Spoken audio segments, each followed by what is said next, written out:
All right, folks. I just want to thank everyone for making time again to come today. We do not have a quorum right now.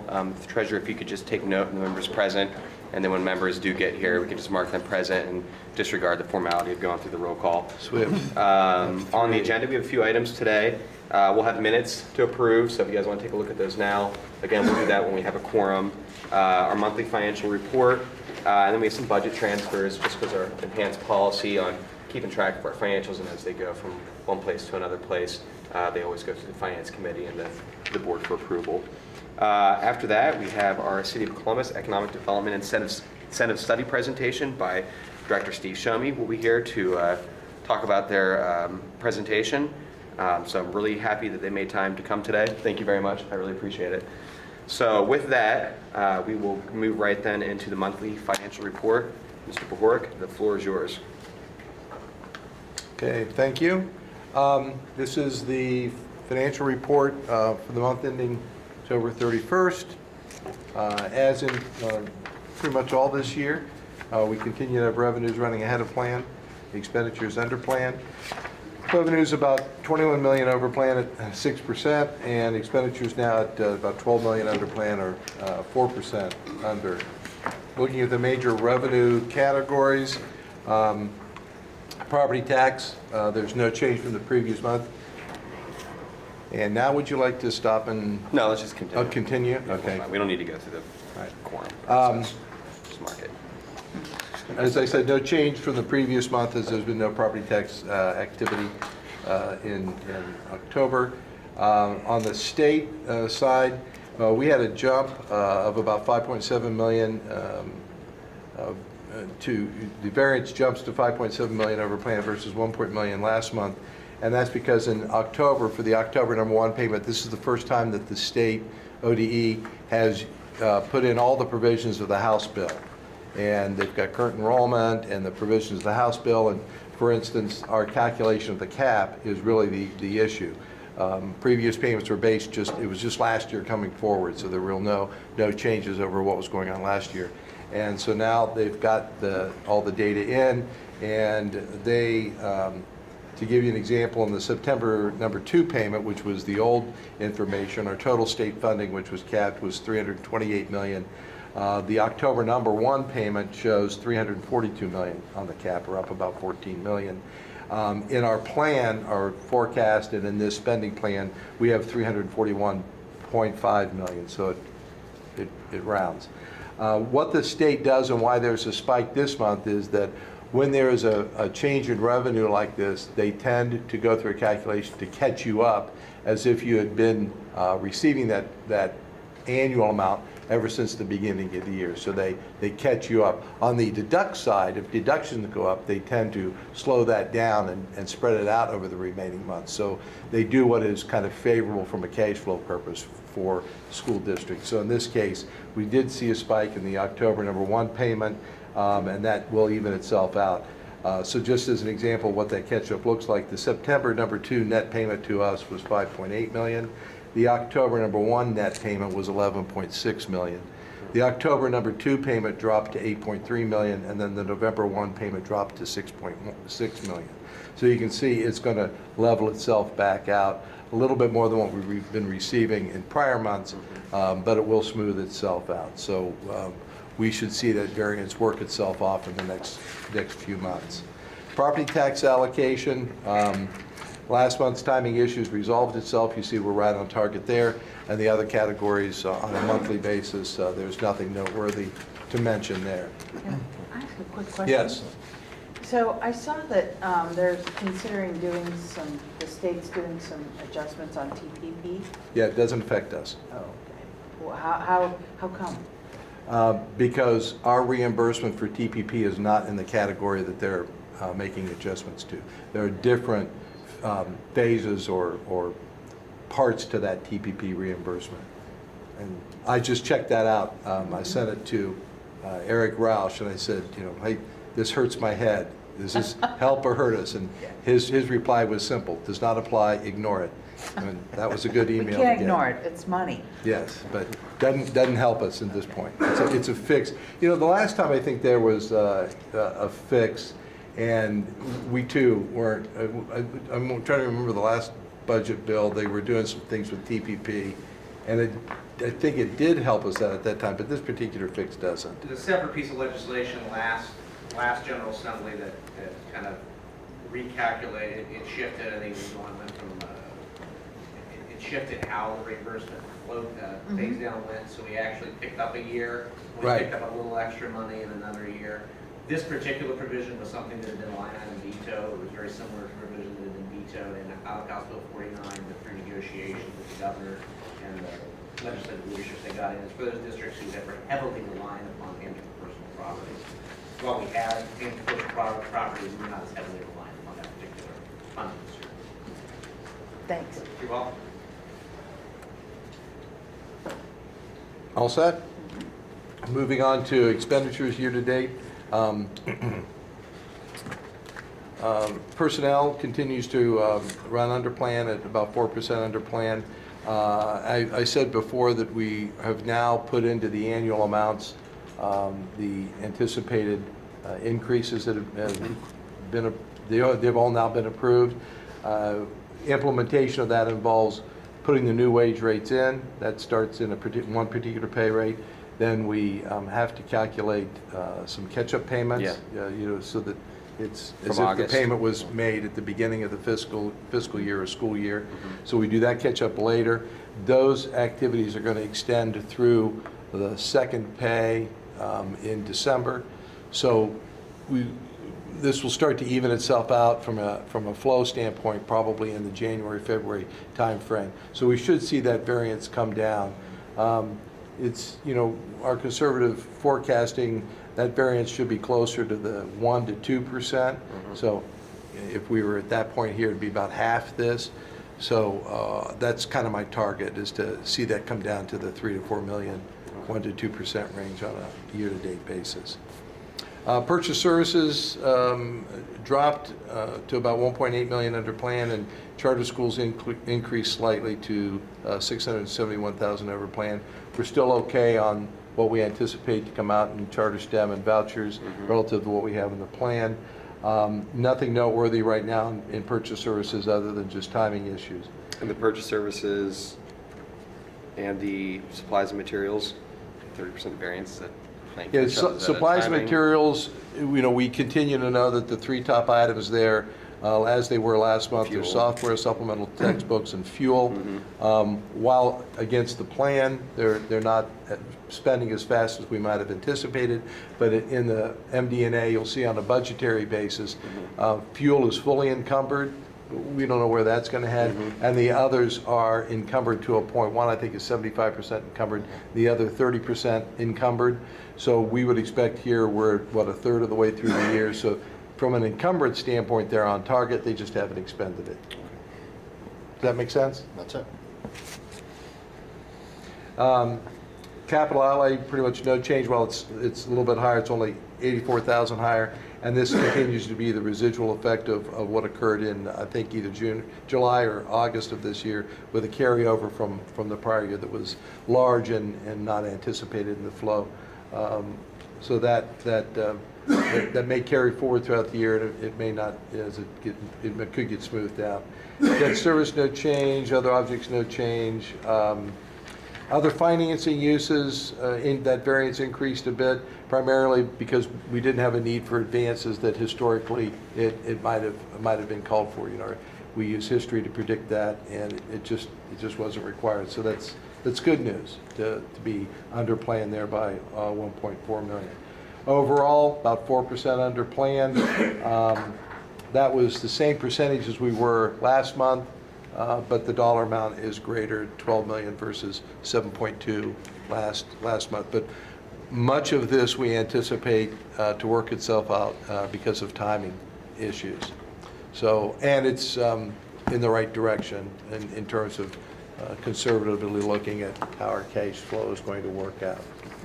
So, other than that, nothing else to note through the month of October. Do we have any other questions for the monthly financial? Any of the members? No? All right, fantastic. Now that we have a quorum, let's move on to the minutes from Thursday, October 12th. Take a Might I look at call those. roll? Yeah, Yeah. Okay. Thank you. Mr. Peretti? here. Mr. Brown? Ms. Zeranin? Ms. Hudson? Here, finally. Mr. Jordan? Apologies. Here. Mr. Miller? Here. And Mr. Stewart. So we have a quorum now. We have a quorum, so take a look at those minutes. Recommendation to approve those minutes. So moved? Second? Second. All those in favor say aye. Aye. All those same sign opposed. All right, minutes are done. Now, another item that we have in our packet of materials are our budget transfers. We do have 2 items there. I'm going to let Scott sort of explain that and go through these. Is this the budget request? Yes, and I'll do a little bit of explanation here Transfer request. for 2 new committee members, just a little bit of our process. And typically in Ohio school districts, we'll appropriate by fund. We are, as far as I know, we're the only one doing it at the level that we are. We changed our process to be much more transparent and much more inclusive of the general fund and breaking that down a little bit. So the board approves the general fund in really 2 big categories. One is salaries and benefits, so all personnel has a dollar amount. And then we take all of our non-personnel general fund and allocate those out to what we call our operating units. So every school building and every district department has a 3-digit operating unit number. It's a 3-digit number. And we budget dollars to each of those.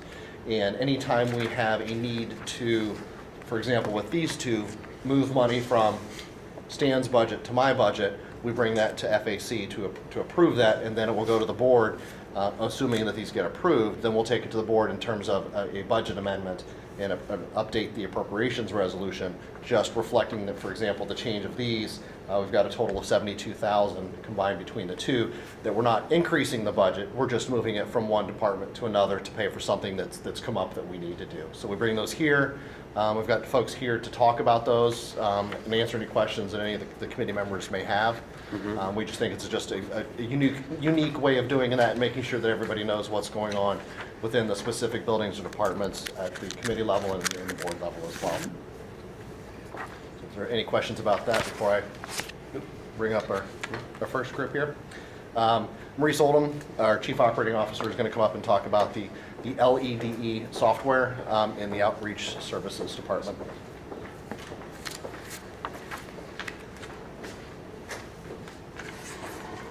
Afternoon. Hi, Maurice? The document you have before you is just budget requests that Mr. Gooden just spoke about. This is for our outreach department. Works hand in hand with purchasing, but it's 2 different OPUs. And so what this is we went out for bid for the LED software to track our prime vendors as well as our subcontract vendors. It's a move direction as we move it in our LED program. And so it came in, the bid came in a little bit higher than we expected, not much. And so what we're doing is we're moving funds out of the purchasing, $10,000, over to the outreach services to cover the additional costs. This $10,000 also keep us in line with our third-party certification company as well for our LED vendors. And we think we know this is very much needed. In the past, with our LED program, it was done basically with Excel spreadsheets and looking at thousands and hundred thousands of files. So. And LED for I'm our sorry. new folks. who are- LED stands for our Local Economic Disadvantaged Enterprise, and it's our program where we have aspirational goal of 20% participation within Franklin County. We have any questions? All right. Much needed. Very good. Thank you. Thank you. Thanks, Maurice. And the second one is Ed O'Reilly, Executive Director in Academic Services, is going to come up and speak about the transportation for bus routes for the ACT administration. Good afternoon. Good afternoon. So the ACT test last spring was given to all juniors. The state pays for that. And it was the first time they had done that. When we started looking at what the testing requirements were and the time it took and the number of people it was going to take to monitor, we asked the district for a double bus run, so only juniors would be in the building in the morning, just for the testing environment and to make sure we could monitor those correctly. When that came out pretty late by the time we saw the the requirements of the testing. And at that time, transportation found the money within their budget to run the double bus runs. So because it got handled internally last year, oversight on my part of not bringing that forward to the budget this year, we start talking about doing a double bus run again this year, and I say, oh, okay, where's the money coming from? So the process then became moving money from one budget to the other to cover the transportation costs. Next year, it'll be incorporated into a budget right out of the gate. It's not really affecting, it's coming from academic services, teaching and learning, or is it just sort of shifting everyone? Yes. Okay. All right. So basically, the students still go to their same school, just you shift the schedule for all Right. the students. Yeah, so all the juniors will come first thing in the morning. They'll have testing for about 3.5 hours. The double bus run then picks up everybody else, brings them to school after that testing period. Okay. So it's about a 4-hour delay to get everything taken care of. But it gives them a great testing environment, a chance. Many of them are seeing the ACT for the first time. Right. It gives them a good opportunity to do well with that test. That's good. Very good. Thank you. Yeah, thank you. Thanks, Ed. All right, so for this, we would need to have a motion to recommend these to the full board for approval. Okay, so I would look for a motion then to move these two items to the full board for approval. I'll make the motion to move both those items to the full board. All those in favor say aye. Aye. All those opposed, same sign. All right. Thank you. Thank you very much, everyone, too. I really appreciate that. Okay, that was the bulk of our meeting. Now we are on to our City of Columbus Economic Development Incentive Study presentation. I'd like to invite the team up and thank them for coming in. Director Steve Shomey, thank you very much. The floor is yours. We all have a packet right here, and this is something that the city had been presenting throughout different parts of the city a few months back, a month or two, I can't remember right now, but wanted to make sure they came here as well, and how our sort of two entities intersect with each other.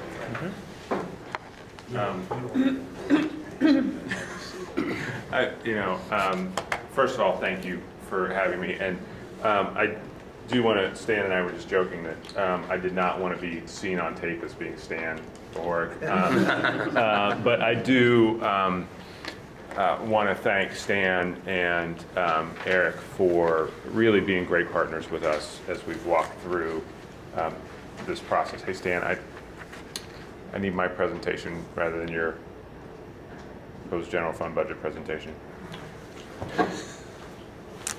Unless you want me to give your general fund budget presentation, which is probably not a good thing. Bear with me, let me have my seat back.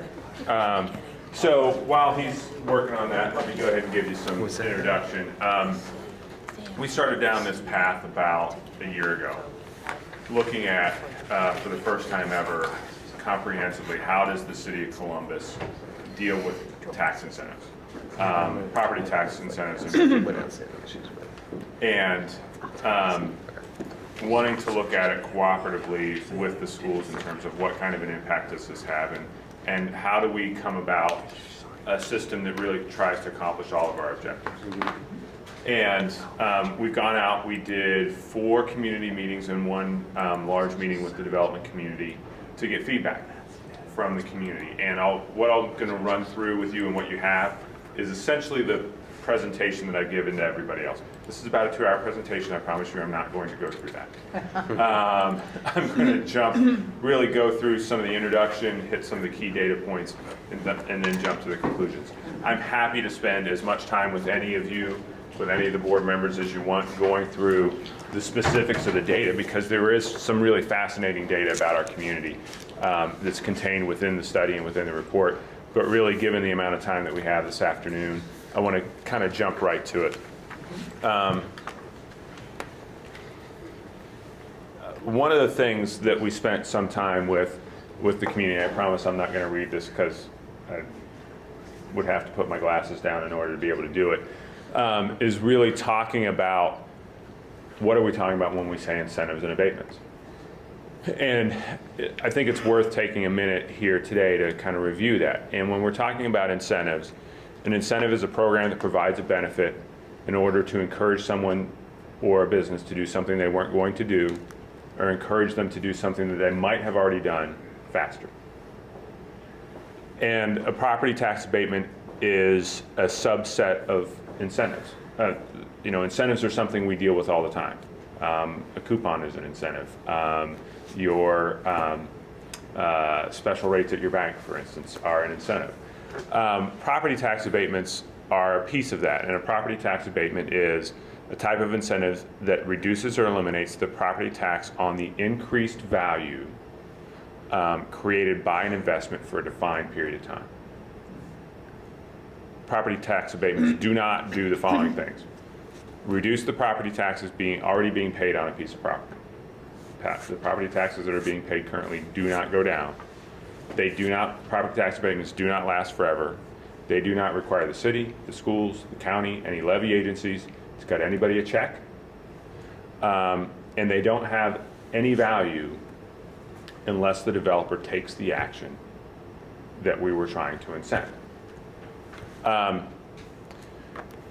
Another key factor about where we've been as a city and as a community with property tax abatements is up until this point, our property tax abatement program has been really built, number one, on the basis of a series of precedents. It hasn't really been built on a comprehensive look like we've done at what are our goals, what are our objectives, what are we trying to accomplish. But really you can tease out that we've had three primary goals. One is making good financial decisions for our community, for the city, for the schools, for the county, for the levy agencies. Good long-term decisions.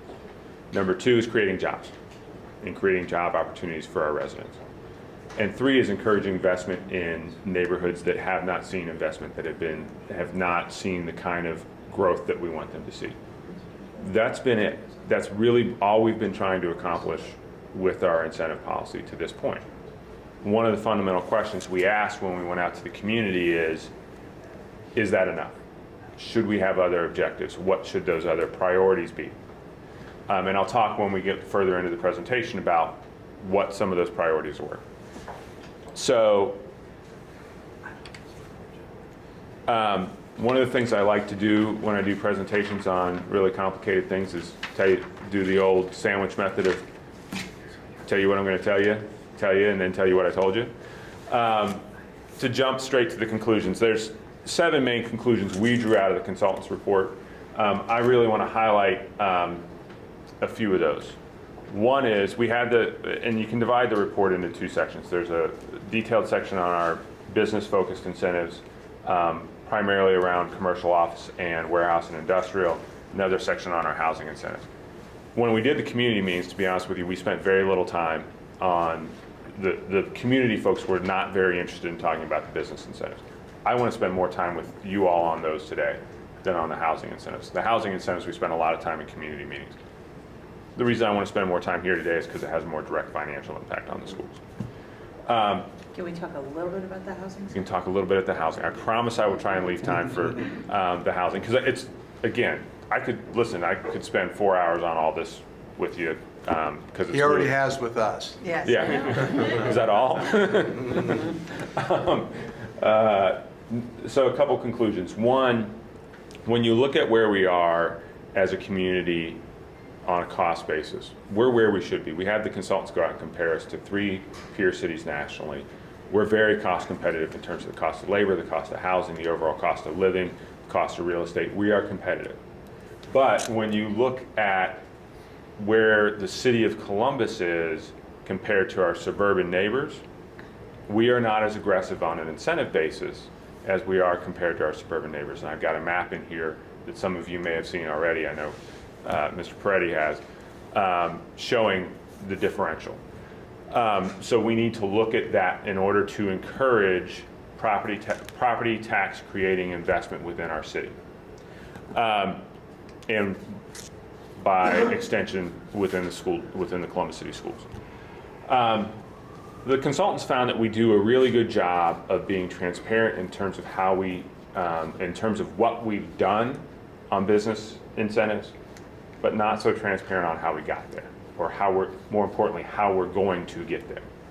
So, there are 2 ways to do any kind of a negotiation like this. One is to negotiate.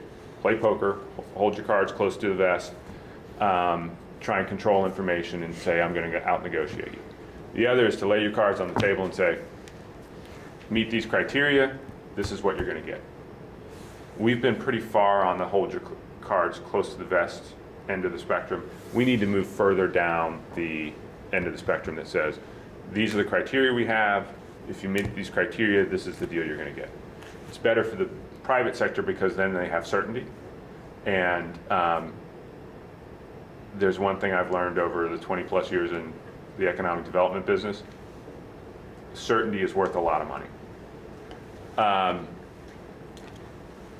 So the private sector has certainty, and then for the residents and the taxpayers and the voters, they have confidence in our transparency. So we need to do a better job of that. Those are the primary conclusions on our business incentives. On the housing incentives, again, I'll go through this now and we can talk about it as we have time at the end. In our most challenged neighborhoods like Linden and the Hilltop, we had the consultants go out and look at 4 different neighborhoods as examples of typologies that you might find around the city. Linden, Hilltop, Near East Side, and the Short North. For Linden and the Hilltop, the rents or sale prices that can be achieved in those markets, even with 100% 15-year property tax abatement on residential, is nowhere near what it takes to cover the cost of new development. It's just not there to support new development. So not only do we have to offer incentives for housing in those markets, we need to do more. In neighborhoods like the Near East Side, what you might call a tipping point neighborhood, what they call in the report, ready for reinvestment. Those neighborhoods, you can do a lot with incentives. You can probably get to the point where we are seeing some transformational investment in those neighborhoods. And that's a really good thing. The really detailed analysis came in, and where the analysis gets really, really interesting is in the Short North. They did 2 typologies in the Short North, and they looked at mid-rise construction, so think 4 stories and above, steel and concrete construction, structured parking. They found that those projects are not yet at today's rents in Columbus viable without property tax abatement. They don't need 100% 15-year property tax abatement, but they do need some property tax abatement to get done, to be financially viable. Below that threshold, where you can do a lower cost form of construction, there is no need for abatement, according to their models. Now, that's a model from a consultant. Every project's different, but we think their conclusions are consistent with what we see on the ground. So what that opens up for on the housing side in particular, the key question on the housing side is, do we simply reduce property tax incentives for those types of projects in those areas, or do we look at getting more out of our incentive? So I can talk about that a little bit at the end. And we had some really surprising feedback from the community in terms of that last question.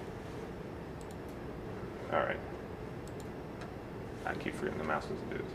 I'm not going to spend a lot of time. You guys all understand demographic trends in the community. We're growing fast, and neighborhoods that for decades have been ignored are becoming attractive again, and that's creating a whole different set of dynamics.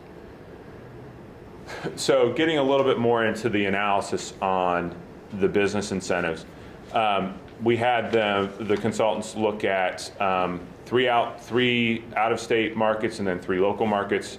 Charlotte, North Carolina, Dallas, Texas, and Indianapolis were our competitive set nationally, and then Dublin, Groveport, and New Albany as our competitive set locally. You can see the numbers down at the bottom in terms of our competitiveness. As I said earlier, we compete for projects on economic development for a reason, because we're a high value region. I don't say low cost, I say high value, because we are cost effective but have high productivity in our workforce. So we are competing nationally. What you find though is that our incentives, particularly on property tax, compared to our suburban neighbors, are not particularly aggressive. So outside of downtown, which is a pre-1994 CRI that is 100% 15-year community reinvestment area abatement. Our standard abatement today is 10 years, 75%. You compare that to Obetz, Grove City, Hilliard, Canal Winchester, Groveport, and New Albany that are offering incentives that are 5 years longer and 25% higher. That is a substantial impact on individual projects. We're working through some analysis right now that we're trying to perfect to look at some areas, and there's some areas, particularly down in the Rickenbacker area, where you have properties that are immediately adjacent to each other, separated only by railroad tracks, where the property in Obetz is, there are 400-acre areas in Obetz and 400-acre areas in the city of Columbus that are literally separated by a railroad track along the same road. And I think that's, Mary Jo and I were just briefly discussing just sort of our relationship and how that's developed, and how Stan and Eric, and just wanted to thank you. And our most recent project that we had down at Rickenbacker with the Pizzuti development was one of those cases where, you know, this development, A, is either going to happen over there or it's not going to happen here. Yeah. And what we've been able to do, thankfully, because we have just fantastic people here, was say, yes, we can get this, but what else can we do? What else can be put into the incentive? And we were very successful with Pizzuti in enhancing that and getting some of those fixed dollars, some of the career tech dollars, reading kiosk, and internships, all things that sort of flow into our mission, as a school district. Yes, we're looking at the short term and the long term. The short term for the city of Columbus, and the long term, these are going to fall off. And it was just, our team did a fantastic job, and Stan, just wanted to thank you. Just match their incentive? So yeah, it was literally, it's 15-year, 100%. Yeah, Stan, I don't know if you want to talk about how that deal laid out, or you want me to talk about it? Either. We just, Pizzuti came to us because they were going to ask the city for an enhanced abatement, which would require school district approval. And we simply discussed the need to have a partnership with the district, that, it was something extra that they're asking us to do, and we simply asked for certain things in return. And we identified not only simply a cash repayment to us, but also particular items that directly benefited our students. We have internships for our trades students in the BOA trade area that they'll provide over, I think, the next 10 years. And then we got equipment. There was about 160,000 in equipment, I think it was. And then we also have, and we're working on what the process is going to be to acquire these, but they're called reading kiosks. You may have seen them on weekend television. They're from France. They do 3 or 5 or 10-minute short reading stories. But I believe we intend to have student writings being presented in there, and we'll place those throughout the district. But they agreed to purchase a number of those and provide maintenance for that. So it's really, besides cash, some things that benefit the educational program here in the district. And it's probably very unique because of the particular developer. The Pizzuti family is here.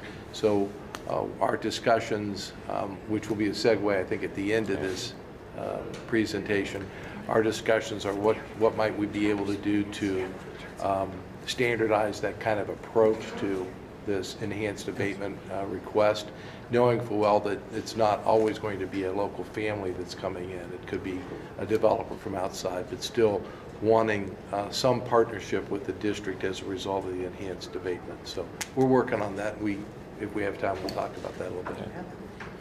Go ahead. Steve, if I can just real quick, as I understand, Columbus has ground in all around Tucson. So wherever we see Hilliard or Dublin or any of those other jurisdictions, there's Columbus property usually somewhere nearby. Correct? I just wanted to point that out. Yeah, no, and it is a See if you would challenge. I mean, highlight that just a sec. we always, it's a challenge. I mean, we're always competing with our neighboring communities. And look, inter-community competition is good. Competition keeps us strong, it keeps us on our toes. But from a financial standpoint, yeah, I mean, the school board was very supportive 2 years ago. Is it getting that long with the Big Lots deal?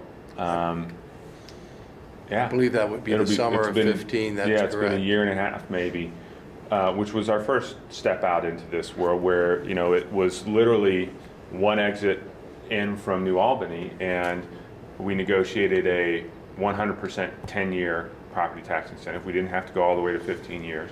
Again, I think in part because we were dealing with a local company that's a great community asset, and they looked at it and said, you know, we need to do what's good for our shareholders and balance that with what's good for the community.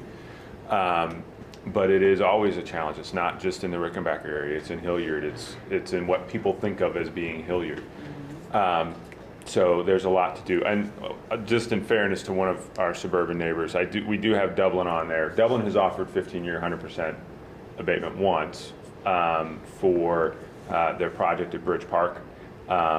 They don't typically do it. They tend to compete more on, they will give land, they'll give grants to improve buildings, they'll do things like that. They tend not to rely as heavily on the property tax incentives. They So to just be give fair money. to them. They have money to give. Yeah, so they are in a position where they have the cash up front to be able to give the cash up front. So any other questions on this before I move on? And I'm actually going to just jump Thank you. straight to, no, and thanks for taking me back on that.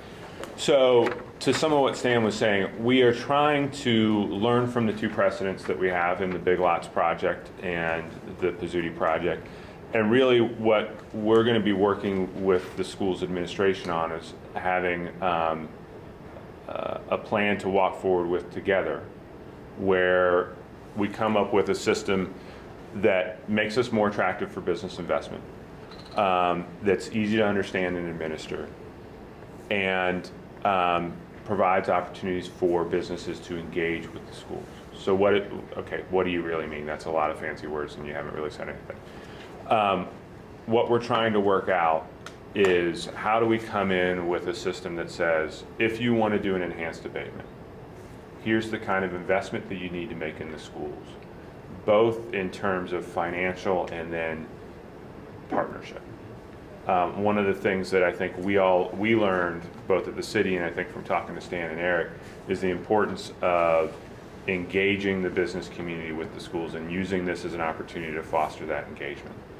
But also, one of the things we realized with the Pizzuti deal is we'll kill ourselves if we try and do this, if we negotiate every single one of these. We need to come up with a system that's repeatable, that works for our existing local partners that have been here and are great family companies like the Pizzutis,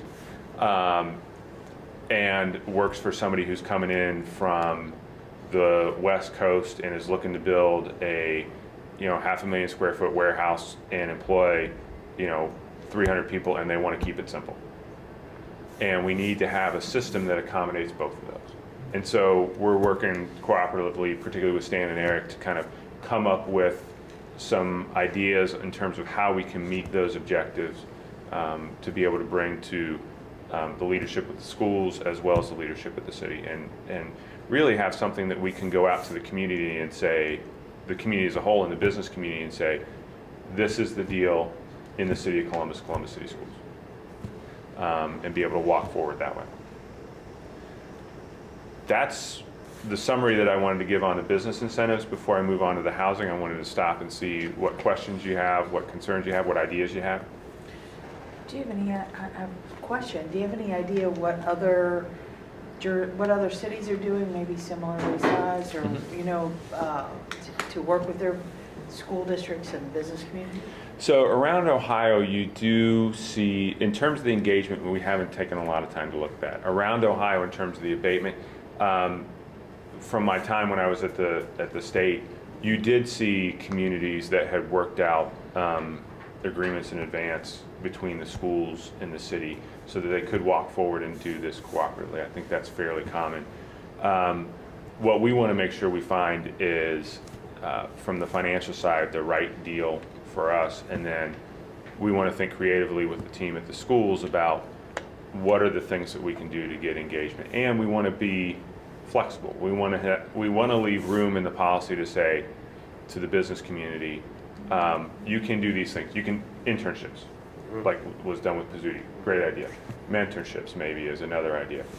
And we want to leave a category of, look, if we didn't think of it, come to us with the idea.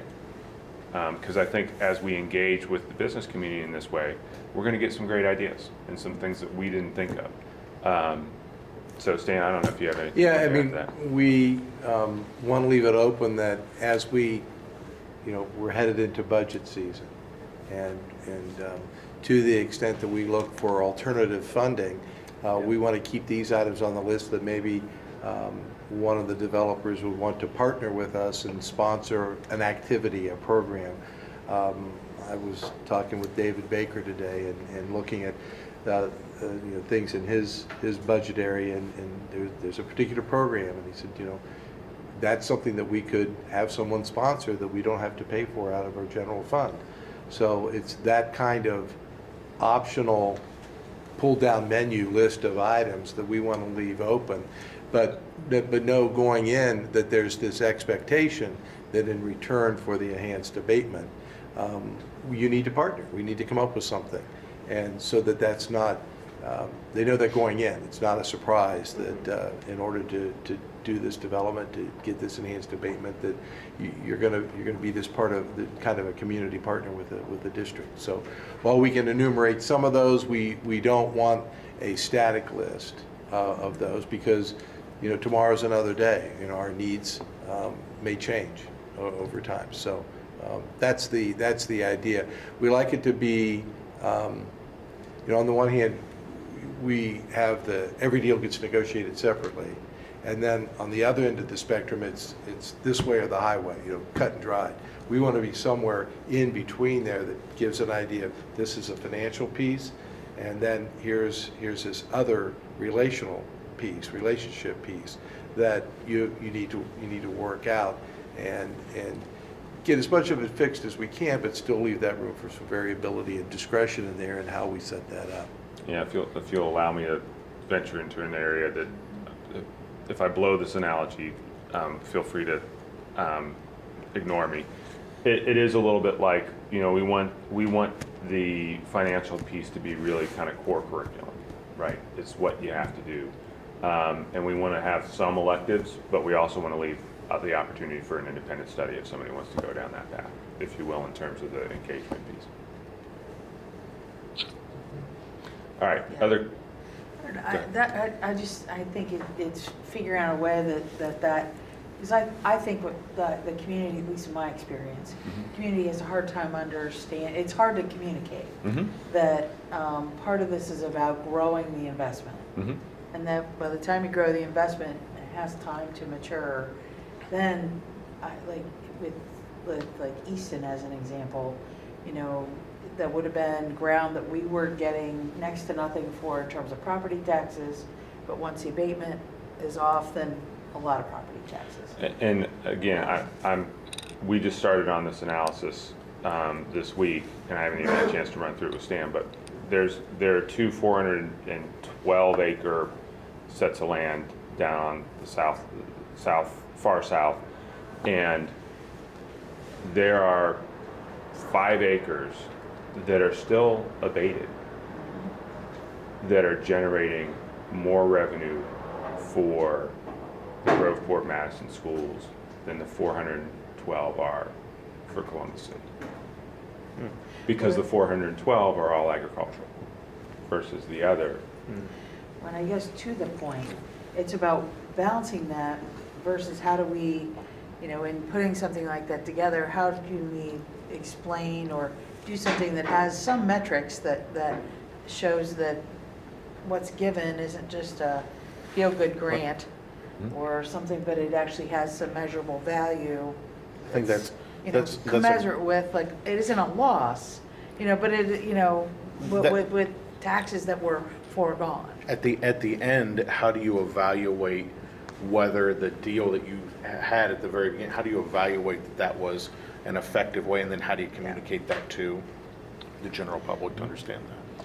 Yeah, I mean, and the other thing I would, in terms of, again, in some cases, with the general public, you're not offering right now 10-year abatement. You're not offering 15-year Right. abatement. You're offering perpetual abatement. And it also, I think there are, the district, we don't offer any of this. Right. We're just a small piece of it.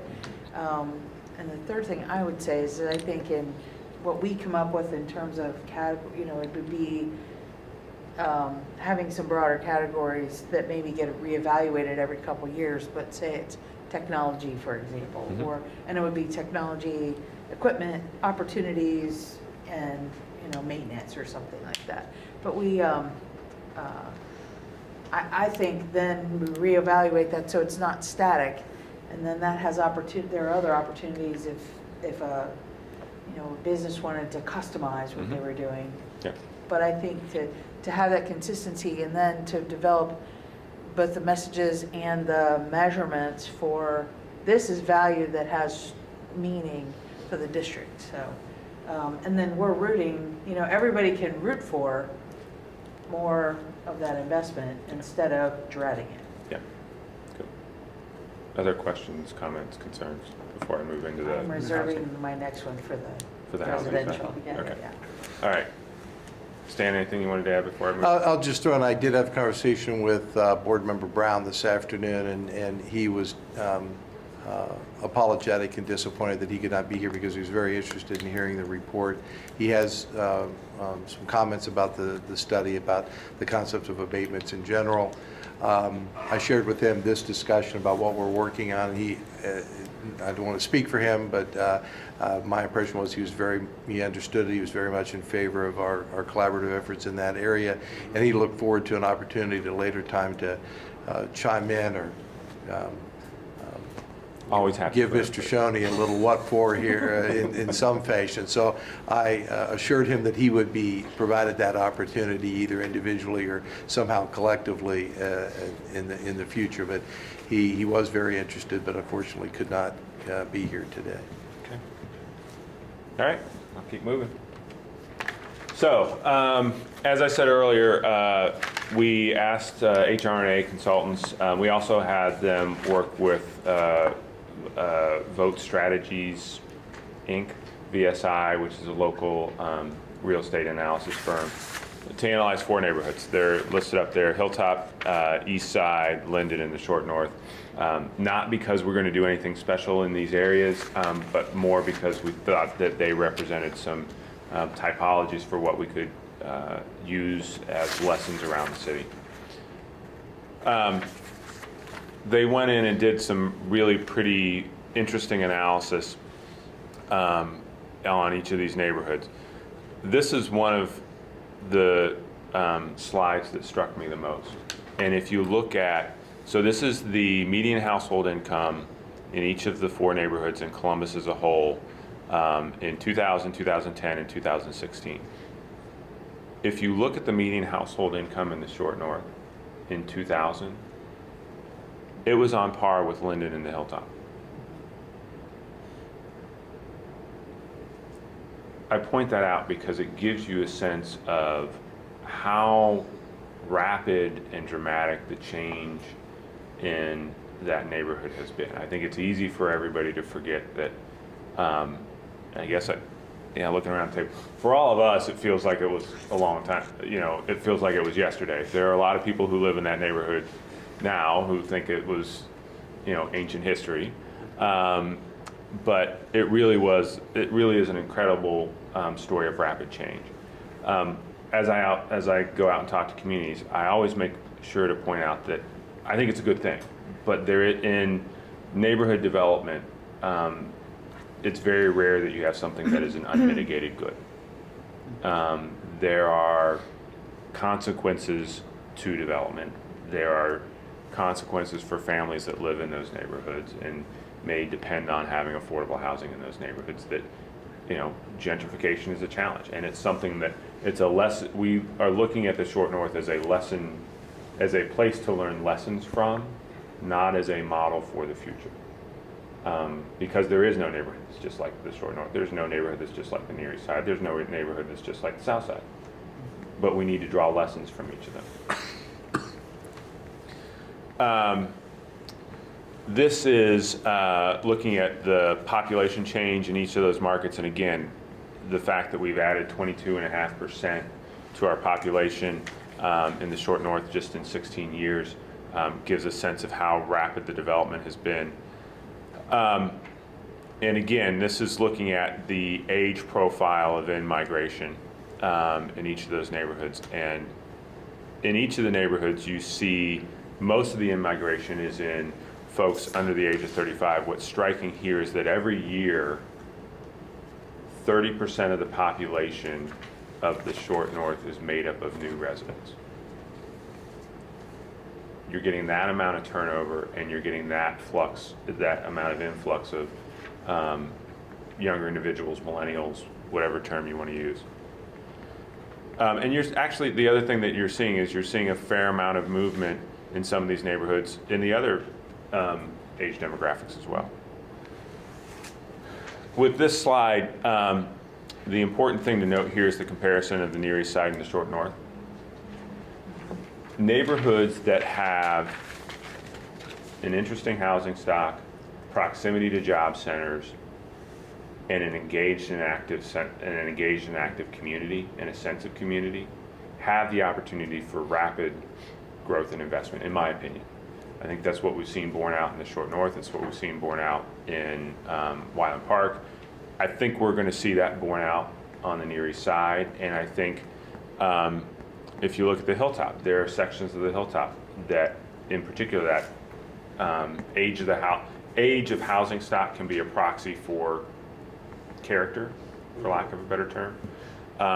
And you've got some opportunities on the Hilltop that I think you can look at those neighborhoods and draw those conclusions.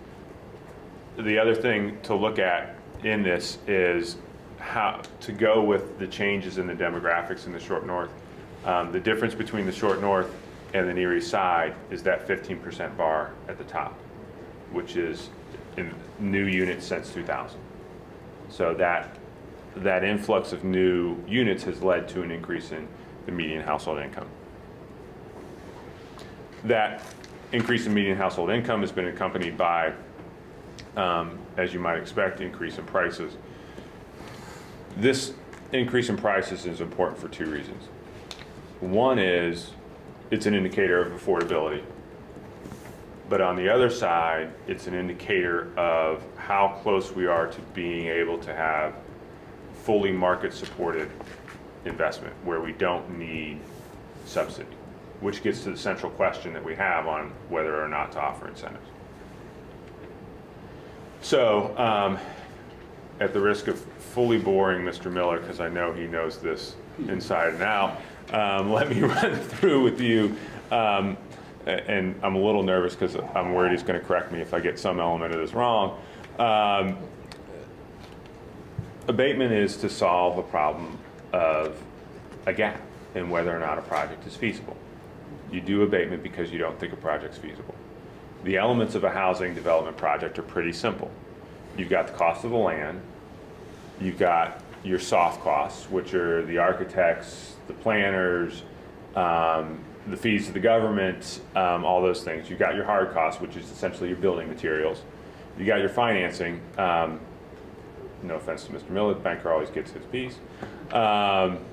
And most projects are financed. Usually 80% of a project is paid for through bank loans or other forms of financing, about 20% of its equity. And then you've got the developer's return. In this stack, there's really only one thing that's flexible, and that's only flexible really over time, and that's the land cost. The soft costs are going to be what they're going to be. The hard costs are going to be what they're going to be. Those don't vary by neighborhood. The financing is market rate driven. That may go up or down depending on macroeconomic factors, but we're not going to impact that. With some exceptions, we can do some things to that, but really it doesn't change. And then the developer's return is, if a developer can't get a return in the market, they just simply won't invest in the market. So really the only thing that's flexible in this is the land price. Is that fair? I think so. So what we asked the consultant to look at is, in which of these four markets, for development that would be suitable to that market and likely to happen in that market? Do we have a gap? A lot of numbers on this chart. Boil it down to this. In Linden and the Hilltop, they looked at it and said the two types of development that would be most appropriate or most likely would be low-rise townhome, maybe some single family.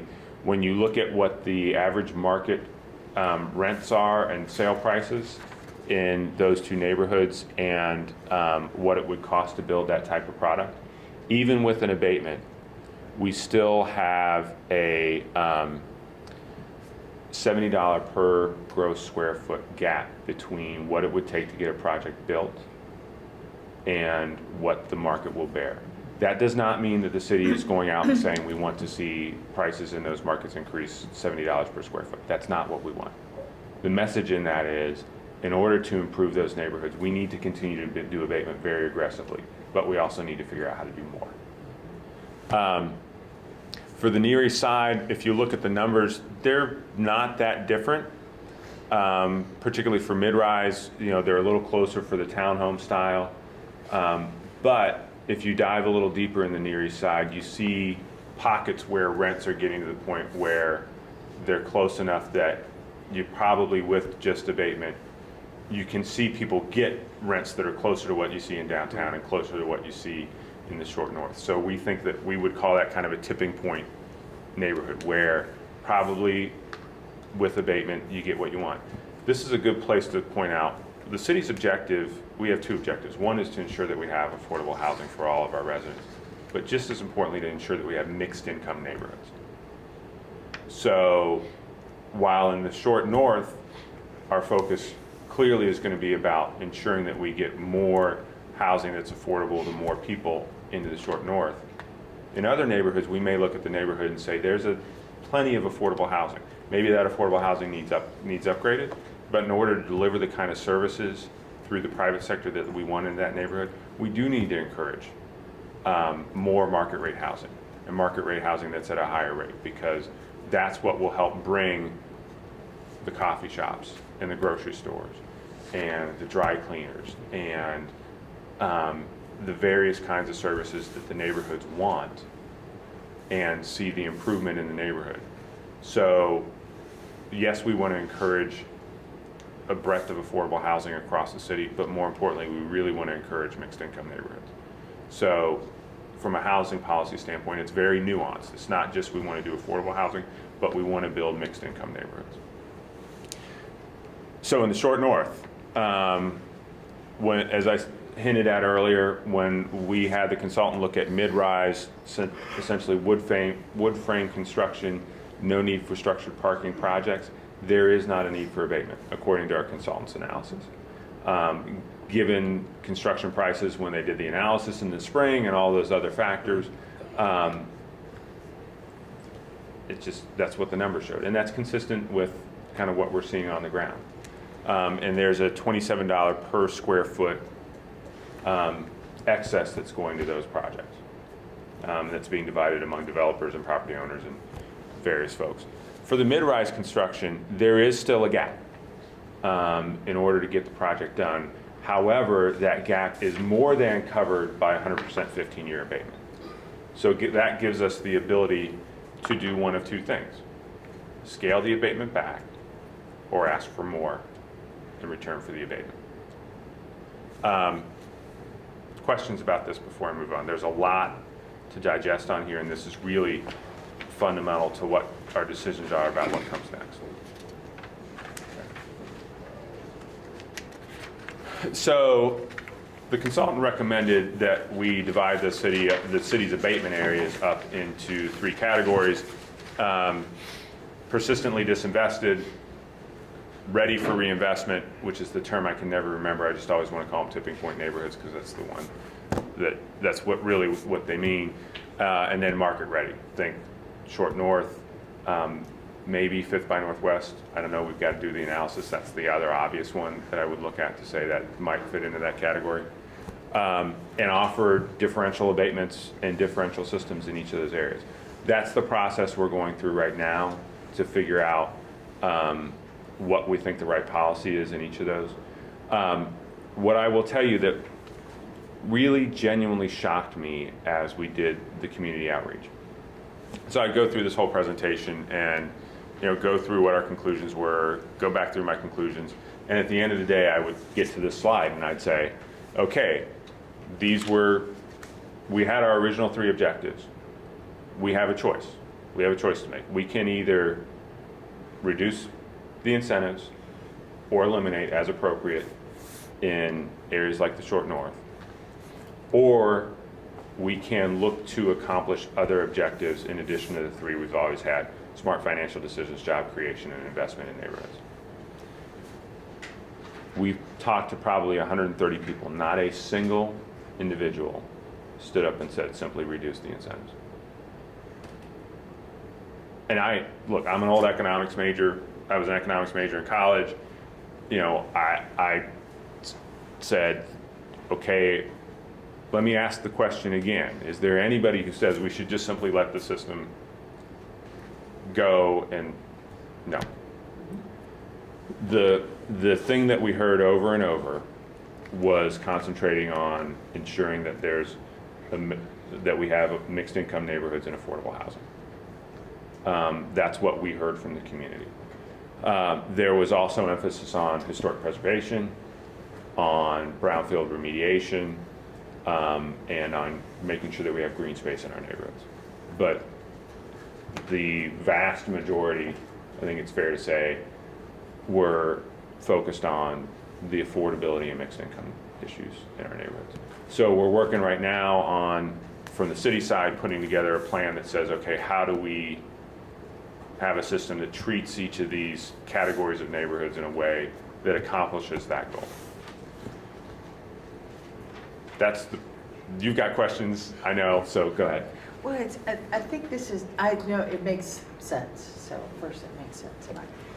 But what I think is missing, I think this is one of the areas that is a glaring example of why to me, it doesn't make sense that the schools and the city are in separate governmental jurisdictions. Because if you're adding housing, if we're focusing on incentives for certain areas, there's absolutely no discussion about what about the kids, what about schools, what about facilities, and we have a lot of facilities that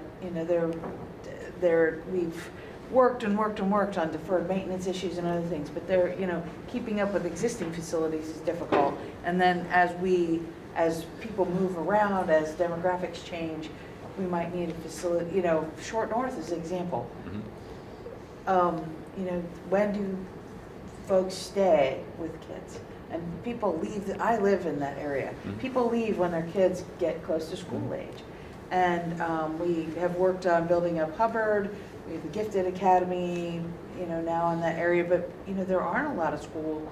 There aren't still a lot of schools in the area. So how in this process do we add a bullet point up here that is also about having good schools and good facilities and collaboration on considering increasing and improving educational opportunities and facilities in those neighborhoods? What I would say is this. I think a couple things. One is incentives are just a tool to help shape what the market is going to do. Right. And so I don't want to oversell the power that the incentives have. And I also don't want to oversell the strength of our market. Because even in areas like the Near East Side, we still need to be actively encouraging investment. Even though I can look out, even though in my mind's eye, I really believe that in 10 years, we will return the Near East Side to the glory that it once had. And we have the opportunity to do that. That said, we still need to work on it. I do think there has to be, and one of the things that I'm really pleased that has come out of going through this process is that we're having this discussion, and we never used to have this discussion. Oh, absolutely. I just think then that's the other good to great is if a neighborhood has the promise or the potential or has great schools, it's more likely more people and a more diverse group of people are going to be willing to live there. Yeah. And so, but if the policy is, will we pay less taxes and they will come, it leaves out a really important equation for all kinds of people who are making decisions about living in those neighborhoods and also staying. And that's where I think in developing and in the developed neighborhoods all around, so Clintonville is an example. When I moved here 30 years ago, you know, it was a challenged area and a lot of folk, but you know, Clintonville today, you can't find a house. It's hard to find a house, but we have some of the best schools in Clintonville, so people want to live there because of that. But I'm not expecting an answer, Steve. Good. It's more about adding a bullet point Yeah. or so, but also adding it on the radar screen that it is about, in the collaborative part of the relationship with district and community, it's thinking about that, because I think increasing investment in those neighborhoods can also begin to go up if there's also a focus on the schools, school facilities, educational opportunities increasing in Yeah, those and I think areas. the Near East side is a great example of where we need to pay attention to that. I sit on the board of Partners Achieving Community Transformation, Yes, PAC. yes. And so with the Health That's Sciences a Academy, great example. the Health Sciences Academy and the transformation that program, we believe, is making in the enrollment patterns for Champion and East in particular. I mean, when you watch the numbers, and we just had a board meeting the other day, and it's hard not to get really excited about that. Yeah. And we've got to be talking and making sure that we're ahead of that and that we understand what those potential transformations are. I agree with that. I think that one of the other challenges, and I know we want to keep housing affordable, and as on the east side, as it builds up, obviously the appraisals will come back, and that'll just force the values higher for folks that live there. Yeah. And make it less affordable for those that don't have the income levels. I know we've got a big shortage of affordable housing in the city, and it just seems like, I think it's going to be a big challenge to do. I think we've seen it in Short North, we've seen it in like areas like Italian Village, Yeah. where, you know, Wyland Park, or, you know, those, Right. you know, you can't buy a house over there now. I mean, Right. people can't live there, so it's forcing them to move. So maintaining that affordability, I think it's going to be a little bit of a challenge, especially on the east side. Their numbers are very, very similar to the Short North numbers from the housing stock Yeah. side, so. I think And it's gonna be tough. it's, I deal with a lot of complex stuff. This is the most complex issue of anything we deal with because, you know, we had a meeting the other day with folks in Milo Grogan. I'm another neighborhood I'm really bullish on. And, you know, we start talking with homeowners in Milo Grogan, and there's still a pretty good amount of home ownership in Milo Grogan. And you start talking about, well, we want to be careful about how high we let home prices rise in Milo Grogan. And you have a homeowner who's had a home in their family for 50 years, and they've watched every other neighborhood do really well. And you tell that homeowner, suddenly I've got religion on affordability. You know, there are equity issues of a different kind in that conversation. Well, it just forces their taxes higher, right? I mean, they exist there, they live there, Yeah. they're already paying taxes. Yeah. And as new infills will go there and as new builds will go into those neighborhoods, I mean, Yeah. it'll drive taxes higher for everybody. I get the new house, I get the abatement, but if I already live there, maybe I'm not getting it. And one of the other things that we had come up in the community meetings that was really interesting was a focus on, it's not just about the affordability, but it's also about, as we look into these neighborhoods, how do we do things for the homeowners and the folks who've been there doing the work for decades and generations, so that when somebody drives down the street, they don't know who's been there for decades and generations, because that house doesn't look like it belongs with Home the other ones. modernization projects, other things outside of incentives.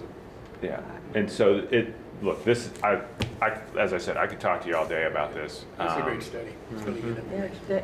I would just, one other quick thing is, so as Stan did the forecast for us in October, Stan, the graphic that you showed to us about state funding, and so state has sort of the gross funding that the district gets, and then they fund all kinds of, special ed and metro schools, et cetera. It all comes out of our gross funding, so our net is pretty low per student and for the district. And so the lower that goes, the more the district needs to go out and ask for, more millage on property taxes. It would also make sense in setting policy go forward to think about collectively as a region advocating for better, more equitable school funding, because then the district doesn't have to go out and ask for more, because we are getting to a saturation point where existing homeowners can't afford those additional millage amounts, and certainly the millage amounts we need. We would need to ask for that if the state would fund us to the full amount, to that gross amount. And I think Stan, at some point, maybe if you could brief Steve on that very quickly. It's a great graphic, but it's also, I think, kind of a call for additional community action so that we're all advocating for that. And instead of just, we'll leave that to the schools. And then the school, we're, scraping to do pay increases of 1% and, kind of make do with everything and still charging more in taxes. One thing that I forgot to mention is we were talking about, we're looking at these three categorizations. One of the key decisions for us is going to be, we're going to offer some differential incentives across the categorizations. We're not going to lock those in time forever. Our thought process right now, just so that you guys know, is probably for the persistently disinvested and the market ready, leave those in place for maybe 6 years. But for those ready for reinvestment areas, those tipping point areas, really have a reexamination of those maybe every 3 years. It's enough time to give you the ability to investigate a project, do the land acquisition, go out, get your financing, get the project started, get the abatement in place. But we're not locked in for so long that by their very definition, we recognize that those neighborhoods are going to transform rapidly. So it's trying to strike that balance between what it takes to get a project done and provide the certainty to get everything done for these really complex projects, but still recognize that we can't leave these things in place forever. Great. So thank you so much for your time and your interest, and as I said at the beginning, developing a great partnership with the staff here and the leadership here, and happy to answer any questions for members of the board or members of the committee individually, as a group. You let us know when you want me back and I'll be here. Fantastic. Stuff. Thank you. Thank you. Thanks. Thank you very much.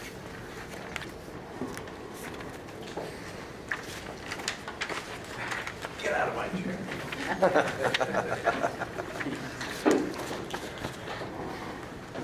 Well, again, thank you. Thank you, Director Shomi. Thank you, everyone, for taking the time coming in today. So that pretty much concludes the bulk of our business. I do want to look ahead real quick. In the next few months, we will be getting into the budget process, and maybe Mr. Gooding can give a quick update on that. But some other things that we'll be looking at, continuing with the monthly financials. We are looking at doing our facilities operating budget, which we are finalizing, and looking to have that here soon for the committee. And that's going to help us out. It's just another tool for us to look into the future for all these things that we've been sort of, talking about, moving the district forward, especially for our facilities, what we need, what we don't need. It's going to help us make those decisions going forward, because all school districts eventually have to get a levy. And when we were talking about the cap and our school financing issue and how that changes dramatically, that's going to affect 2020 and everything else. And when you're trying to do a lot of things for your facilities and continue to grow academically, it gets very tough to do when you're asking property tax owners for increases in the property taxes. So when is soon? December. Yes. February. Oh, gee, Maurice is not here. So we'll commit Maurice to just about anything we I want to. would really like to see that in December. December. Yes. December it is. Any other comments, questions, or anything else any members would like to bring up? Great tiding for the holiday. All right. Pardon me? A great tiding for the holiday. Yes. Yeah. Well, then, with that, I will look for a motion to adjourn. So moved. Second. All right, all those in favor say aye. Aye. Same sign? No? All right, we are adjourned. Thank you very much. Thank you. Thank you.